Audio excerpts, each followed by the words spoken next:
పూర్తి వివరాల కోసమై స్క్రీన్ మీద కనిపిస్తున్న మొబైల్ నెంబర్కి కాల్ చేయండి, షరతులు వర్తిస్తాయి.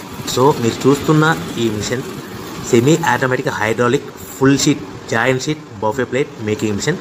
ఓన్లీ సింగిల్ లివర్ ఉంటుంది. సింగిల్ ఆపరేటర్తో 2 రకాల ఫుల్ షీట్ జాయింట్ షీట్ పెట్టి 2 రకాల ప్లేట్లు తయారు చేసుకోవచ్చు. ఈ మిషన్లో 12 ఇంచుల బఫే ప్లేట్ కానీ 14 ఇంచుల బఫే ప్లేట్ ఎక్స్ట్రా డైలు కొనుక్కొని మార్చుకొని 2 రకాల ప్లేట్లు తయారు చేసుకోవచ్చని మీకు అందరికీ తెలియజేస్తున్నాను. ఈ మిషన్కి వచ్చే 2 HP మోటార్ను ఇంటి కరెంటు కాకుండా దీనికి సపరేట్గా కమర్షియల్ కేటగిరీ మీటర్ ఫిట్ చేసుకోవాల్సిందిగా మీకు అందరికీ తెలియజేస్తున్నాను. ఈ ఫుల్ షీటును మిషన్లో ఈ విధంగా పెట్టి లివర్ని గేర్ని ముందుకు ప్రెస్ చేస్తే డై కిందికి వస్తుంది. సో 1 2 3 4 సెకండ్లు ఆగిన తర్వాత లివర్ని ఎన్నిక డైప్ అవుతుంది, పైకి వెళ్తుంది. ఈ విధంగా ఫుల్ షీట్ పెడితే జాయింట్ షీట్ పెడితే 2 రకాల ప్లేట్లు ఈ విధంగా తయారవుతాయి. సో మనకు ఓన్లీ సింగిల్ గేరు సింగిల్ ఆపరేటర్తో మనం ఈ విధంగా షీట్ పెట్టి గేర్ని మళ్ళీ ముందు ప్రెస్ చేస్తే డై కిందికి వస్తుంది.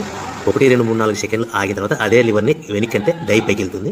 ఈ విధంగా ఫుల్ షీట్ పెట్టడం వల్ల 2 రకాల ప్లేట్లు తయారవుతాయి. సో ఈ మిషన్లో మనము గంటకి చేసే ఆపరేటర్ మీద ఆధారపడి ఉంటుంది. గంటకి 500 ప్లేట్ల నుంచి 1000 ప్లేట్ల వరకు తయారు చేసుకోవచ్చు.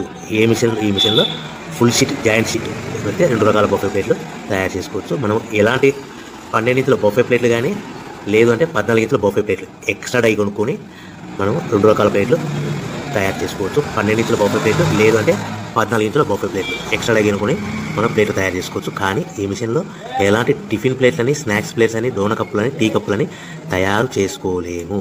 కేవలము బఫే ప్లేట్లు తయారు చేసుకోవచ్చని మీకు అందరికీ సలహా ఇస్తున్నాను.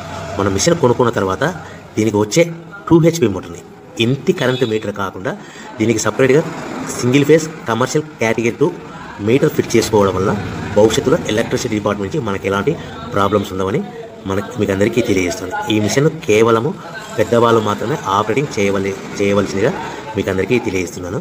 పిల్లలతో ఆపరేటింగ్ చేయించవద్దని మీకు అందరికీ సలహా ఇస్తున్నాను. సో మనము ఈ మిషన్లో మనకు రా మెటీరియల్ ఫుల్ షీట్ అంటే జాయింట్ షీట్ 2 రకాల ఉండే జాయింట్ షీట్ మనకి రా మెటీరియల్ కాస్ట్ ఎంత పడుతుందంటే ఉదాహరణకి మీకు అర్థం అవ్వడానికి ఫుల్ షీట్ జాయింట్ షీట్ అంటే రెండు బఫే ప్లేట్లు ఉంటాయి. 2 రకాల బఫే ప్లేట్లు మనకు full sheet joint sheet cost వచ్చేసి ఎగ్జాంపుల్ ఉదాహరణకి 3 రూపీస్ పడుతుంది అనుకోండి. మనం అదే బల్క్లో హెవీ బల్క్లో ఇంటికి తెచ్చుకుంటే మనకు ప్రతి షీట్ మీద ట్రాన్స్పోర్ట్ వచ్చేసి 10 పైసల నుంచి 15 పైసలు మనకు ఖర్చు వస్తుంది. సో ఇంటికి తెచ్చుకున్న రా మెటీరియల్ షీట్ని మనం ఈ విధంగా ప్లేట్ తయారు చేయడానికి కేవలము 5 పైసల నుంచి 10 పైసలు పవర్ బిల్ పడుతుంది. అంటే ఒకటి 3 రూపాయల షీటు ప్లస్ ట్రాన్స్పోర్ట్ 15 పైసలు 10 పైసలు పవర్ బిల్ అంటే 3 రూపాయల 25 పైసలు ప్లేట్ 2 రకాల ప్లేట్లు తయారైపోతాయి. సో మనం దాని మీద మార్జిన్ ఒక్కొక్క ప్లేట్ మీద 10 పైసల నుంచి 25 పైసలు మార్జిన్ పెట్టుకొని అమ్ముకోవాల్సిందిగా మీకు అందరికీ తెలియజేస్తున్నాను. సో ప్రతి ప్లేట్ మీద ఖర్చులను పోను 10 పైసల నుంచి 25 పైసలు ఒక్కొక్క ప్లేట్ మీద మనకు 10 పైసల నుంచి 25 పైసలు లాభాలు ఉంటాయని మీకు అందరికీ తెలియజేస్తున్నాను. సో ప్రతి ప్యాకింగ్ కట్టుకునే విధానం ఎలాగుంటుందంటే సో ఒక్కొక్క ఏరియాలో ఒక్కొక్క రకంగా ప్యాకింగ్ చేస్తారు. ఉదాహరణకి మీకు అర్థం అవ్వడానికి మనకు 10 ప్లేట్లు ఒక కవర్లో కట్టమని అనుకోండి, 9 ప్లేట్లు ప్లస్ కవర్ అంటే 10 ప్లేట్స్ తయారవుతాయి. సో 20 ప్లేట్లు కట్టమని అనుకోండి, ఒక్కొక్క ఏరియాలో 18 ప్లేట్లు లేదంటే 19 ప్లేట్లు ప్లస్ కవర్, ఈ విధంగా 20 ప్లేట్లు. 25 ప్లేట్లు కట్టమని అనుకోండి, 23 ప్లేట్లు కానీ 24 ప్లేట్లు కానీ ప్లస్ కవర్, ఈ విధంగా ఒక్కొక్క ప్యాకింగ్లో ఒక్కొక్క ప్లేట్ కంపల్సరీగా తక్కువ చేసి కట్టుకోవాల్సిందిగా మీకు అందరికీ వివరణ